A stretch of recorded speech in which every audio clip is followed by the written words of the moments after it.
ഏയ്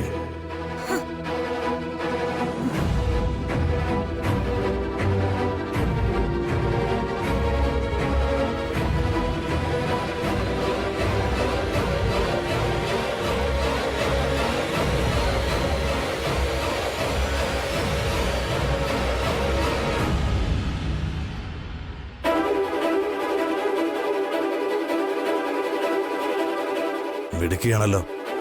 ഒട്ടും സമയം തിരിച്ചില്ല. നിങ്ങൾ ആരാ? എന്തിനാ ഇങ്ങനെ മുഖം മൂടിയിരിക്കുന്നേ? എന്നെ മറ്റാരും കാണുന്നത് എനിക്കിഷ്ടമല്ലാത്തത് കൊണ്ട്. നിങ്ങൾ എന്റെ ഫോട്ടോസ് ഇപ്പൊ തന്നെ ഡിലീറ്റ് ചെയ്യും. നിന്നോട് ഇങ്ങോട്ട് വരാൻ പറഞ്ഞത് എന്നോട് കൽപ്പിക്കാനല്ല, എന്റെ കൽപ്പനകൾ നീ അനുസരിക്കാൻ വേണ്ടിയാ. എന്ത് കൽപ്പന? നീ ആരാ? സ്വന്തം മുഖം പോലും കാണിക്കാതെ എന്നെ ഭീഷണിപ്പെടുത്താൻ നീ ആരാടാ?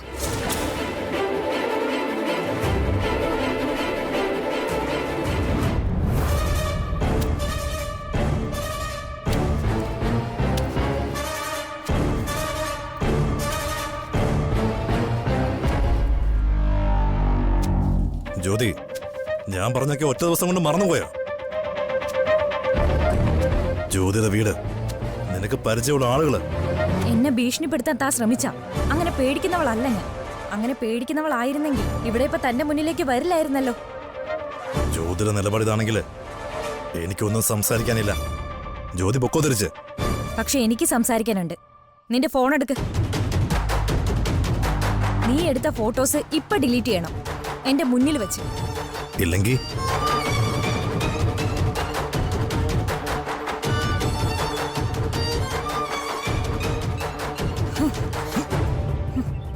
കുത്തി കീറും ഞാൻ. എന്റെ മാനത്തിന് വില പറഞ്ഞ് നീ എന്നെ എന്റെ കുടുംബത്തിനെ പേടിപ്പിക്കുന്നോടാ. ഫോൺ എടുക്കടാ. ജ്യോതി വേണ്ട. ഫോൺ എടുക്കാനാ പറഞ്ഞത്. പറഞ്ഞ കേക്ക്.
തമ്മിലുള്ള കരാറ് നീ ലംഘിച്ചു. എന്നെ കൈകാര്യം ചെയ്യാമെന്ന് നീ വിചാരിച്ചു. നിനക്കിനി മാപ്പില്ല. എന്റെ ഫോട്ടോ ഇനി ലോകം മുഴുവൻ കാണാൻ പോവാ.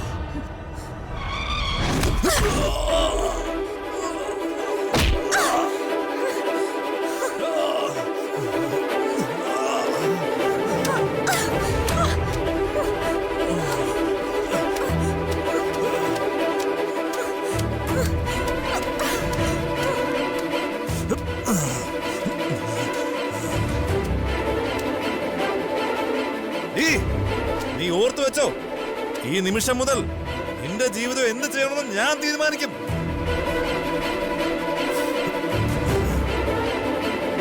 ഈ കളിയിൽ ഇതൊക്കെ സാധാരണയാ.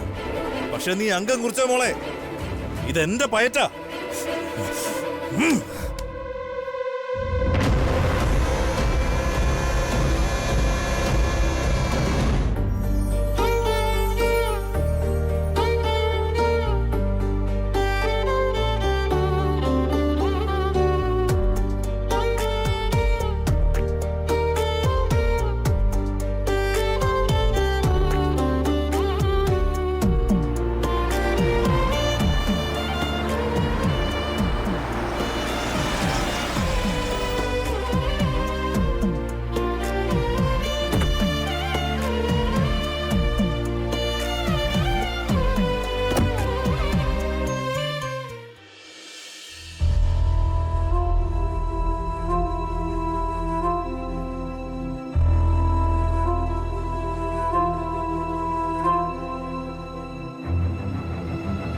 എന്താ ഹരി, കുഞ്ഞു ഉറങ്ങാണോ?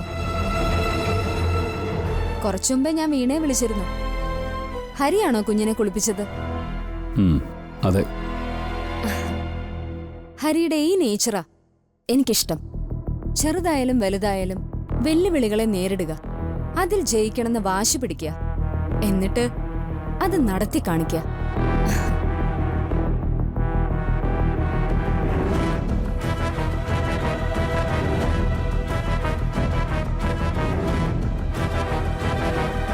കുഞ്ഞിനു വേണ്ടി ഹരി പറഞ്ഞ ഓരോ വാക്കുകളും, കുഞ്ഞ് നഷ്ടപ്പെടുന്നായപ്പോ ഹരി കരഞ്ഞ കരച്ചില്, ബെന്നിച്ചനും ആലീസും കുഞ്ഞിനെ തിരികെ തന്നപ്പോ ഹരിയുടെ മുഖത്തുണ്ടായ സന്തോഷം, അവിടെയൊക്കെ ഹരി എന്ന പച്ച മനുഷ്യനാണ് ഞാൻ കണ്ടത്.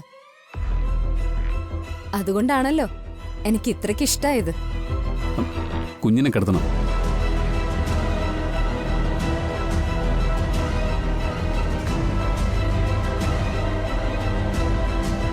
ഹരി, ഈ കുഞ്ഞിനെ ഹരി ഇനി ആർക്കും വിട്ടുകൊടുക്കില്ല എന്ന് എനിക്കറിയാം.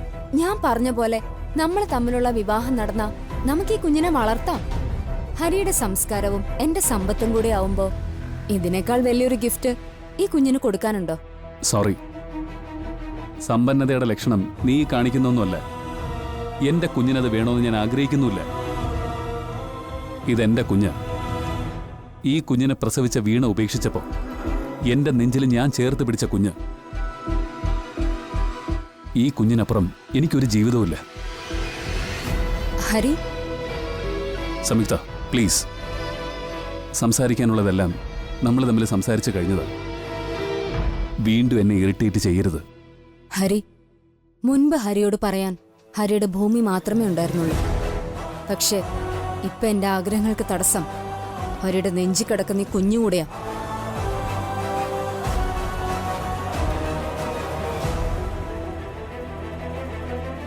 ഹരിയുടെ ജീവിതത്തിൽ നിന്നും ഈ കുഞ്ഞിനെ ഞാൻ പിഴുതെറിഞ്ഞാലോ?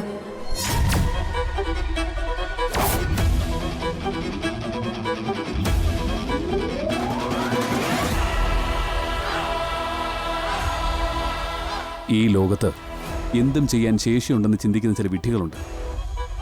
അക്കൂട്ടത്തിൽ ഒരാൾ മാത്രമാണ് നീ ഈ നാട്ടിൽ കാലുകുത്തിയതിനു ശേഷം നടത്തിയ പ്രഖ്യാപനങ്ങൾ എന്തൊക്കെയാണെന്ന് നിന്റെ കൂട്ടത്തിലുള്ളവർക്കും അറിയാം, എന്റെ കൂട്ടത്തിലുള്ളവർക്കും അറിയാം. പുഞ്ചക്കരി പാടത്ത് നീ ഒരു കല്ല് നാട്ടണ്ടെന്ന് ഞാൻ പറഞ്ഞു. അത് സംഭവിക്കുകയും ചെയ്തു. ഈ നാട്ടിൽ നിന്ന് നിനക്ക് പിൻവാങ്ങേണ്ടി വരുമെന്ന് ഞാൻ പറഞ്ഞു. അത് നടന്നു. ഇനി ഈ കുഞ്ഞിന്റെ കാര്യം, എന്നിൽ നിന്ന് ഇവളെ പിഴുതെറിയാനല്ല.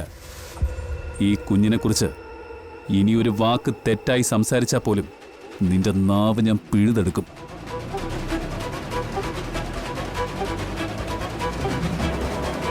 ഇത് പണ്ടത്തെ ഹരിയുടെ വാക്കുകളല്ല, ഒരച്ഛന്റെ വാക്കാ.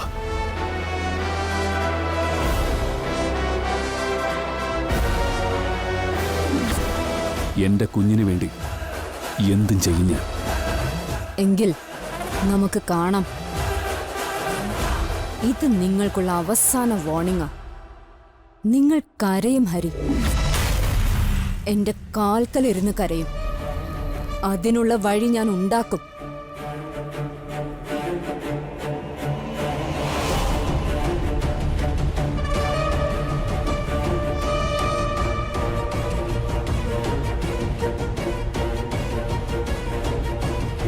നിൽക്ക്.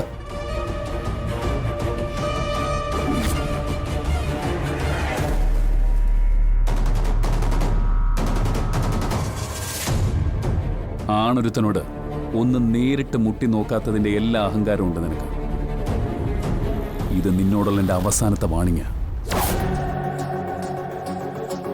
ഒരു പരിക്കും പറ്റാതെ എൻ്റെ ജീവിതത്തിൽ നിന്നും എൻ്റെ കുടുംബത്തിൽ നിന്നും നിനക്ക് പോവാം.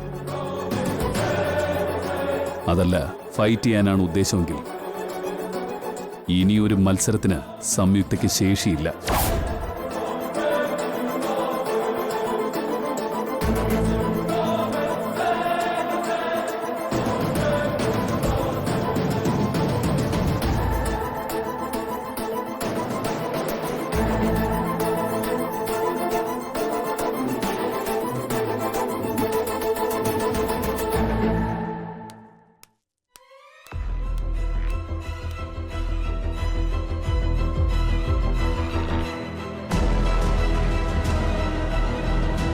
ജ്യോതി, നീ എവിടെ പോയതാ?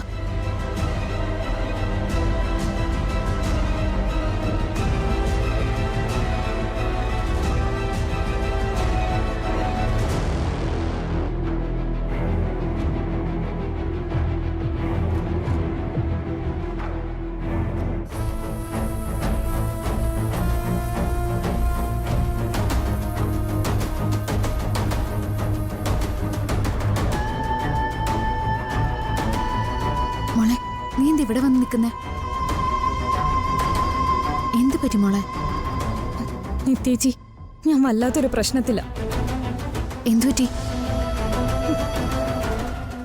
നിന്റെ ഏട്ടൻ എന്തേലും പറഞ്ഞോ? ഇല്ല. പിന്നെന്താ?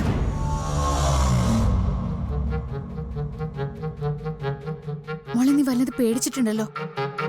നിത്യേച്ചി, ആരോടും പറയരുത്. അമ്മയോടും അച്ഛനോടും ഒന്നും എനിക്ക് ഈ കാര്യം പറയാൻ പറ്റില്ല. നീ കാര്യം പറ കുട്ടി. അത്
അയാൾ ആരാണെന്ന് എനിക്കറിയില്ല.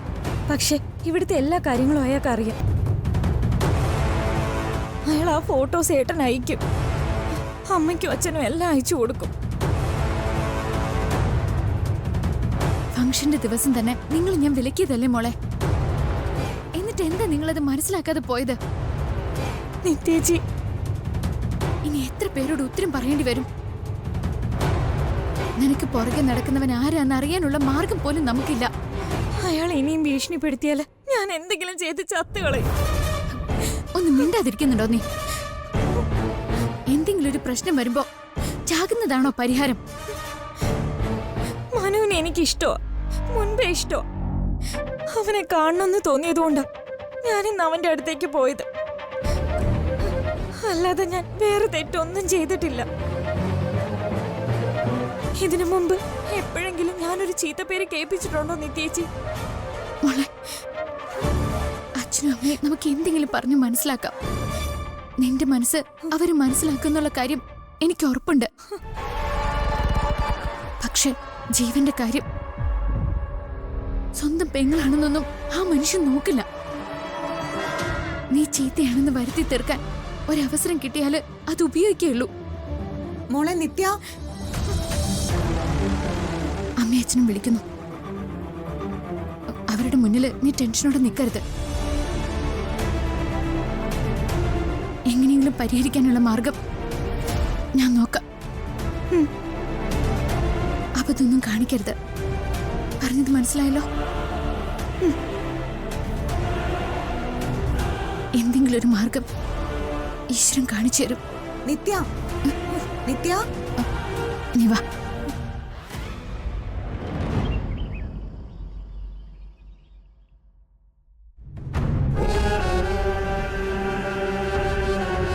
ഡോക്ടർ എന്ത് പറഞ്ഞു? ജീവനെ നേരിട്ട് കാണാതൊരു ട്രീറ്റ്മെന്റ് പറ്റില്ലെന്ന് ആദ്യം പറഞ്ഞത്. പിന്നെ അതിന്റെ ബുദ്ധിമുട്ട് അച്ഛൻ പറഞ്ഞു. മോളെ, തൽക്കാലം ജീവൻ അറിയാതെ നമുക്ക് ട്രീറ്റ്മെന്റ് സ്റ്റാർട്ട് ചെയ്യണം. ഡോക്ടർ ഒരു ഗുളിക തന്നിട്ടുണ്ട്. നേരിട്ട് കൊടുത്താൽ ഒരു കാരണവശാലും അവനത് കഴിക്കില്ല. മോള് അതുകൊണ്ട് തന്ത്രത്തിൽ വേണം അത് കൊടുക്കാൻ. മോള് ഭയക്കേണ്ട കാര്യമൊന്നുമില്ല. ദേ, ഇത് അവൻ കുടിക്കുന്ന പാലിൽ ചേർത്ത് കലക്കി കൊടുത്താൽ മതി. പാലിന് ടേസ്റ്റ് വ്യത്യാസം തോന്നില്ല എന്ന് ഡോക്ടർ പറഞ്ഞത്. ക്രമമായിട്ട് തുള്ളിച്ചെന്ന അവന്റെ മനസ്സിൽ ഇപ്പോഴുള്ള അക്രമ സ്വഭാവത്തിന് മാറ്റം ഉണ്ടാവുമെന്നാ പറഞ്ഞത്. മകൻ എന്തെങ്കിലും ഒരു മെന്റൽ ഡിസോർഡർ ഉണ്ടായാൽ മരുമകൾ അറിയാതെ അത് പരിഹരിക്കാനായിരിക്കും സാധാരണ എല്ലാ അച്ഛനമ്മമാരും ശ്രമിക്കുക. പക്ഷേ ഇവിടെ മോളുടെ മുമ്പിൽ അതിന്റെ ആവശ്യമില്ലല്ലോ. അച്ഛനും അമ്മയ്ക്കും ഒന്നും ഒളിച്ചു വെക്കാനില്ല. നമ്മളെല്ലാവരും കൂടി ചേർന്ന് അവനെ നല്ല വഴിക്ക് കൊണ്ടുവരണം. അതിന് ഏറ്റവും കൂടുതൽ ശ്രദ്ധിക്കേണ്ടത് മോളാ. അച്ഛന്റെ അമ്മയുടെ സങ്കടം എനിക്ക് മനസ്സിലാവും. അതിൽ നിന്ന് ഒഴിഞ്ഞു മാറാൻ എനിക്ക് പറ്റില്ല.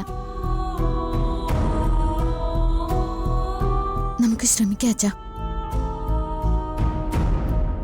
മോളിത് ബെഡ്റൂമിൽ കൊണ്ടുവെക്കണ്ട. അടുക്കളയിൽ നിനക്ക് കയ്യെത്തുന്ന സ്ഥലത്ത് വെച്ചാൽ മതി. അടുക്കളയിൽ എന്തായാലും അവൻ കയറി പരിശോധിക്കില്ല. ശരി അമ്മേ. മോളെ,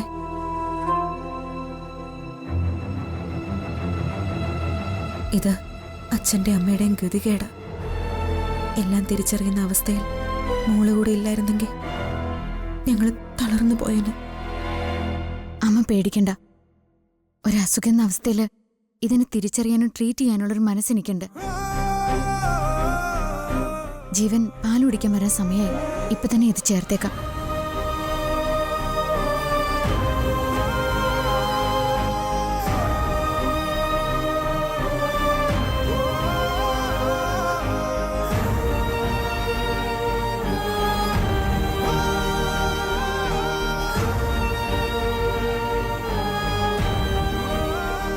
അനുഗ്രഹ നമ്മുടെ ഈ മോള്.